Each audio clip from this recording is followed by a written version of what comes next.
Hey guys, welcome to Techies Guru. Today I'll be learning how to delete Temu account, and now let's dive right in.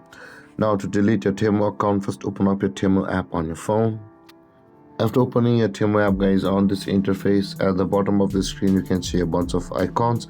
Tap on the U icon at the bottom middle section of the screen. And when you land on this interface at the top right corner of the screen, you can see the settings option or the button available for us at the top right corner. Tap on the settings button at the top right corner of the screen.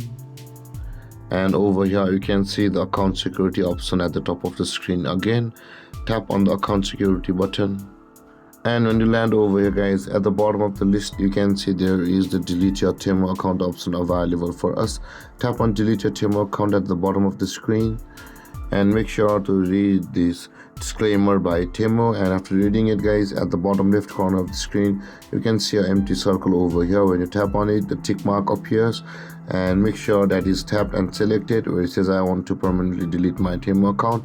And that being done, guys, tap on the continue button, and then your deletion process will continue and your account will be deleted. And with that being said, guys, this is how you'll be able to delete your Temu account on your phone. And if you have any confusions or questions regarding the topic, feel free to comment in the comment section below, and don't forget to like, subscribe and hit that bell icon for more videos. Thank you for watching, guys. Peace.